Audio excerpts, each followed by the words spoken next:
We often look at concepts we think we know, but maybe from a different angle. Today, it's grace. Mm-hmm. And we're not just talking theory here. We're diving deep into the real-life adventures of two people, Mike and Toni, seeing grace in action. Exactly. Our mission today, really, is to show how God's love, his goodness, his mercy, well, they aren't just ideas. They show up tangibly as an active force in daily life. Right. And we're anchoring this in Ephesians chapter 2, verses 8 and 9. You know the one, for by grace you've been saved through faith. And then not of yourselves, it is the gift of God, not of works, lest anyone should boast. Yeah. It's a familiar verse, but these stories, they really unpack it. Yeah, far beyond just, the usual understanding. And what's so powerful about Mike and Toni's story is how it pushes us past seeing grace as just, well, theology or something for Sunday morning. It shows grace as this active, orchestrating force, often working before we even fully realize it. It's about that unearned favor. Okay, so where does this active grace first kind of show up for them? Their story starts pretty unconventionally, right? Oh, absolutely. It goes way back, first grade, age 6. Wow. And the way to connect it is just, well, it's charming. Toni apparently noticed Mike because he was, quote, the only kid with a briefcase. First grade. A briefcase. Okay, Mike was clearly going places early on. You could say that it suggests, even then there was something distinct about him and their bond. It grew purely as friends all through school, homework partners, no romance. Huh, just friends. Just friends. And that foundation, that non-romantic friendship, became the bedrock for, well, everything else. That's really interesting. So that friendship base, not some early crush, it becomes the launch pad later on. Exactly. Years pass, college, Mike's in the Air Force, then stationed in D.C. He's thinking about marriage, has this talk, and suddenly Toni pops into his head. Just like that. Pretty much. He calls his mom, they start talking, reconnecting. And just 30 days later, plus a $400 phone bill back then, they were married. And now, 42 years. Amazing. And it highlights how grace can work through these, seemingly ordinary connections like childhood friends. Absolutely. Guiding things towards something much deeper, spiritually and relationally, even before they maybe fully grasped God's hand in it all. Now, Toni's background was quite specific, wasn't she? A preacher's kid. Yes. Father was a church planter, a bishop. She grew up knowing how to, as she put it, act the part. And she was a planner. Big time. Oh, yeah. 1-year plans, 5-year plans. She even joked about having a 100-year plan. Meticulous. Okay, so very organized. And Mike, meanwhile, he's had this recent, fire lit under him about Jesus. That's right. He'd really been digging into the Bible, feeling like he was truly getting it for the first time, even though he grew up in church, too. And that difference led to a clash, an argument. And a pretty significant one, yeah. A heartbreaking argument, they called it. Mike's trying to show this new excitement, this revelation, and Toni, well, she wasn't quite there yet. So Mike asks her this question. If everything you planned came true to date, what would you do tomorrow? And her planner brain kicked in. Instantly. I'd plan some more. That was her answer. Right. And that hit differently. It really did. It made Toni stop and think. What happens when our plans leave no room for God, for the unexpected? She wanted an answer for Mike, something unchanging. So she went searching. She did. Opened up Ecclesiastes, looking for the plan. And she found it. Fear God and keep his commandments. That was the turning point. From church girl to something deeper. Exactly. To really being a Christ follower. She started devouring the Bible, just hungry for it. And their church backgrounds were so different, too. You mentioned Mike's AME, church intellectual, civil rights focus. Right. And Toni's was Pentecostal sanctified. Think drums, tambourines, really exuberant praise. Mike used to peek in her church window sometimes as a kid. Huh. So for listeners, what does sanctified generally mean in that context? More than just the music style, right? Yeah. Good question. Yeah. In Pentecostalism, sanctified often points to a belief in a second experience after salvation, sanctification, being set apart for God, filled with the Holy Spirit. It emphasizes holiness, purity, and often that very expressive spirit-led worship, kind of different from Mike's tradition. Totally different worlds. Yet, both came to this point where they felt like after 21 years in church, they hadn't really known Jesus personally. Precisely. And realizing that Jesus is the same, no matter the church culture or denomination, that was huge. It let them connect with anyone. Yeah. It proved faith is deeper than just the outward stuff. And that understanding, that personal knowing, really set the stage for experiencing grace as this active, unearned gift. Okay, so that foundation's laid, but then things get Well, really dramatic.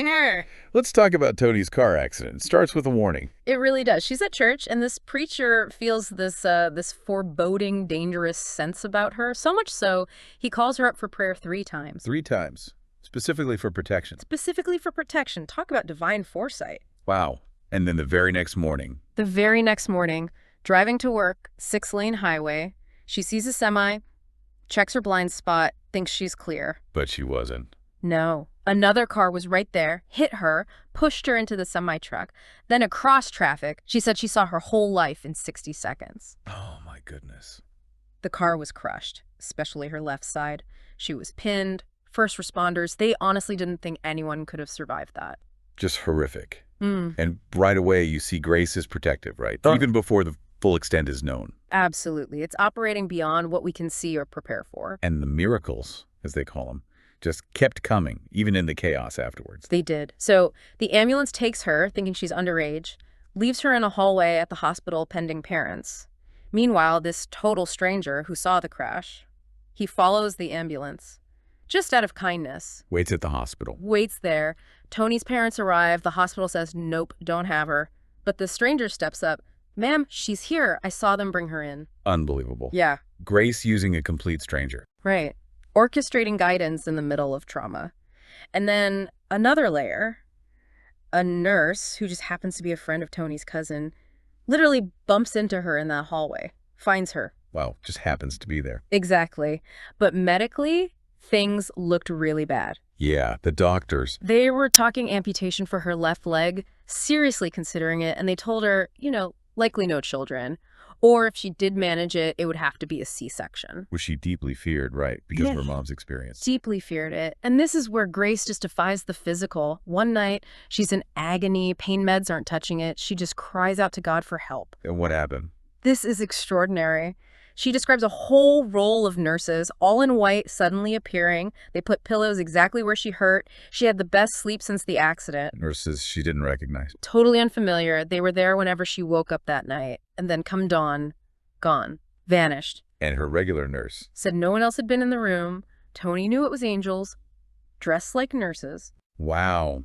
Supernatural comfort, healing beyond medicine. Absolutely. And even simple acts of kindness continued. A young guy from her dad's church, maybe 75, 100 miles away, he drove down every single Friday. Just to sit and read the Bible to her. Didn't matter if she was awake or asleep, he just read. That's dedication. It is. And this whole sequence, from the warning prayer to the angels, it just screams grace, doesn't it? Protection, intervention, comfort, even when maybe Toni wasn't fully, there yet in her faith journey. Right. It wasn't based on her doing anything. Exactly. Not her works, not her planning, not her strength. Pure gift. It demonstrated God's goodness before she had to prove anything, setting the stage for deeper trust. Okay, so she survives this horrific accident. Doctors say maybe no kids, definitely C-section if she does. Yeah. And then she gets pregnant. Right. And Mike, understandably, is apprehensive, worried about her health, the C-section fear, maybe losing her or the baby. And they weren't exactly rolling in dough at this point either. Yeah, not at all. Struggling newlyweds, Mike said, broke, learning to live by faith. He even mentioned praying for toothbrushes. So their dependence was on everything, basic needs included. Then they make the move to D.C. for Mike's FBI job, fingerprint technician. Yep. And they find a doctor right in their apartment complex, which sounds convenient. But he's about to go on vacation, tells Toni, you're still 2 weeks out from your due date. And remember, it'll have to be a C-section because of those old injuries. So the medical expectation is still firmly C-section. Firmly. Human plans set. But God had other ideas. The very next morning, things change fast. Very fast. Toni gets back pains. Then her water breaks. And crucially, no phone in the apartment. No phone. What did she do? Panic, probably. She starts knocking on doors, knocks on one she thinks is maybe a broom closet. Nope, it's a neighbor. Oh, wow. He peeks out. She managed to say she's having a baby, and he just bolts to get the landlord. So she's completely alone. Completely alone. Delivers their first baby, a daughter, Tanya, right there, by herself. Oh, my goodness. And the first thing she notices, the baby cries instantly, which was this huge relief because she'd worried she'd have to, spank her to get her breathing. She felt the Holy Spirit's presence right there. Incredible. Bypassing the C-section fear, overcoming the injuries. Yeah. Just pure grace. Totally. Not her works, not her physical ability, a gift. Showing Grace just overwrites human limitations and doctors' predictions. Meanwhile, Mike's at the J. Edgar Hoover building gets these frantic calls. Yeah, first one is just panic noise. Then another call, like 2 minutes later, she's having a baby. It's a girl. And he's got this long bus ride home. 30 minutes. Right. From downtown D.C. out to Alexandria, Virginia. Imagine that ride. Just pure panic, and what is going on? Oh, I can't even. He gets home. Finds the aftermath of a birth, as he put it. No idea where Toni and the baby are. But then The Holy Spirit steps in again. clearly directs him. Go to Alexandria Hospital. Not the D.C. one where their doctor was affiliated. Specific instruction. That precision again. It's a hallmark, isn't it? He calls Alexandria Hospital, and yep, they confirm she's here, admitted, stable. Such a relief. Huge. Toni was okay, though weak from blood loss. Baby was fine. Actually, the baby went home first. Toni stayed a few extra days, had a bit of fever, infection. And through all this, the realization hits Toni hard, right? Oh, yeah. God had healed her perfectly. Those internal injuries from the crash, healed enough for a natural birth, directly answering her biggest fear, her prayer against a C-section. Wow. Grace just rewriting the script. Completely. Taking fear, taking medical impossibility, and turning it into this foundation of trust. Showing his gift goes way beyond what our works or bodies can manage. Okay, that is just amazing, which leads us straight into another challenge. Yeah. Provision. Moving again. Right. Another big move. Toni's 6 months pregnant now. They're heading from Plant City, Florida, up to Washington, D.C. And they were a bit naive about the cost of living there. Hugely naive. Mike's plan.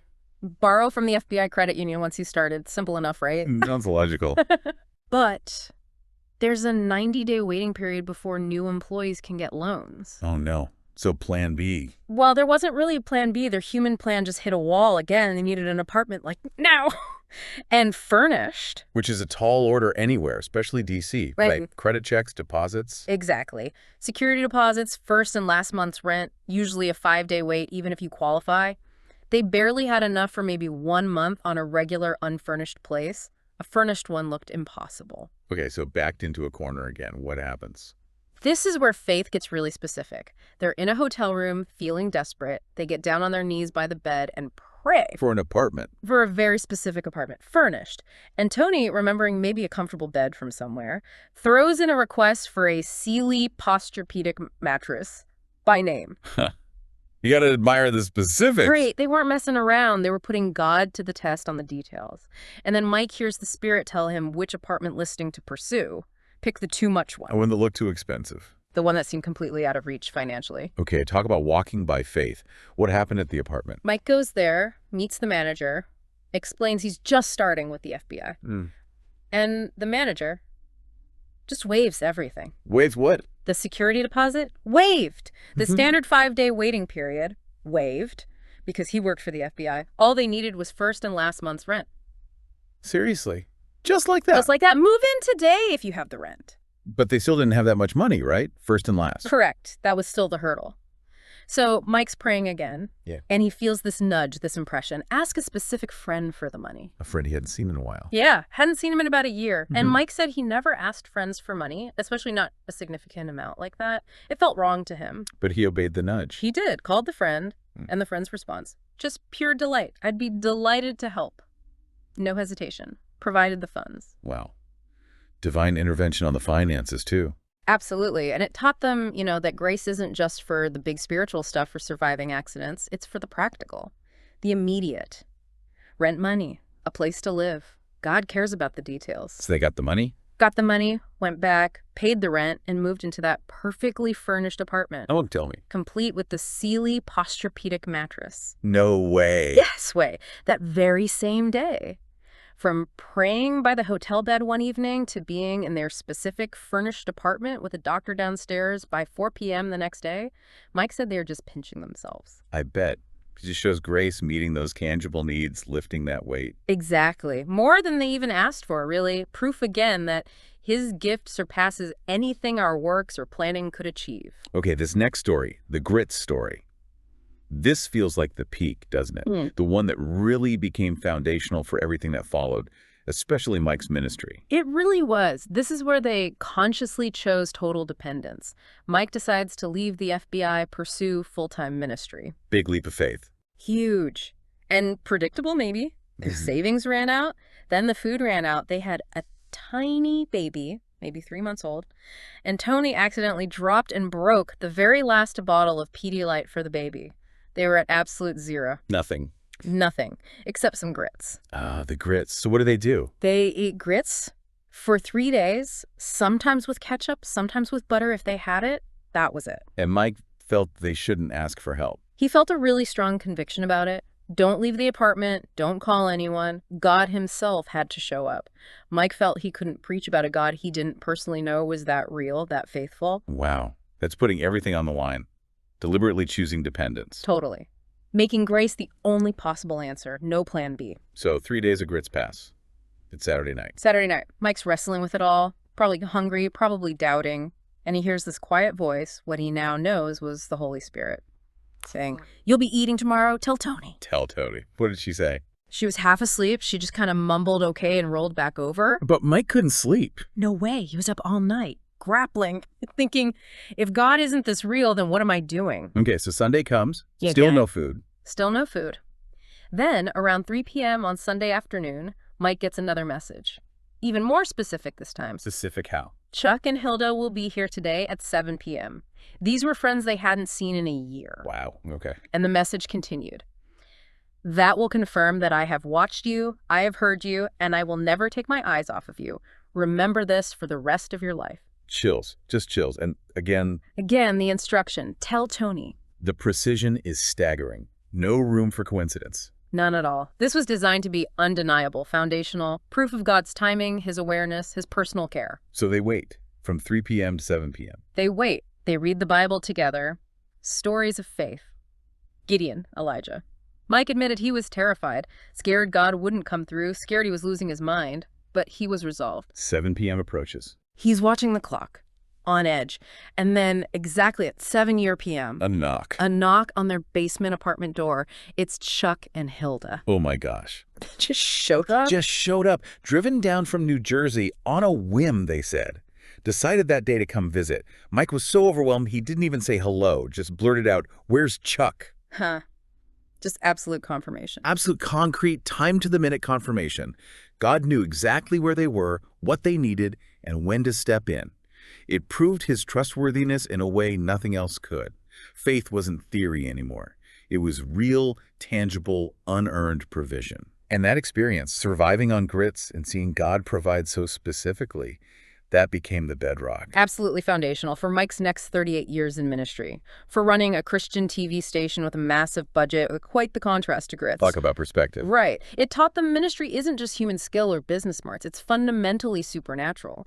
It requires God's constant presence, his grace. And it wasn't a one-off lesson either. No, they learned grace isn't a test you pass and move on. It's a continuous walk, by faith and not by sight. And it showed God as a personality, someone who wants to communicate, interact, completely separate from our ability to earn his help. So wrapping this all up, looking back at these adventures of Mike and Toni, what's the big takeaway for you listening? I think it's seeing that grace isn't just this abstract idea about getting saved or going to heaven someday. It's active, it's present, it shows up in the specific, messy, challenging parts of daily life. Yeah, it's tangible, it intervenes in crises, provides for needs. Exactly. Realizing God's mercies truly are new every morning. His goodness is bigger than we can grasp. Mike and Toni's story is just one example of this ongoing adventure of grace that's available to everyone. So here's maybe something to chew on, a provocative thought as we finish. How could you invite God's grace into your life? Into those challenges that seem impossible, and maybe just the ordinary everyday struggles. What might it look like for you to deliberately trust him for specific things, practical needs? Yeah, knowing his answer, his provision, might look totally different, maybe way better than anything you could engineer or deserve on your own. How could really grasping grace that it is the gift of God, not of works, how could that shift actually transform your own life, your own trust?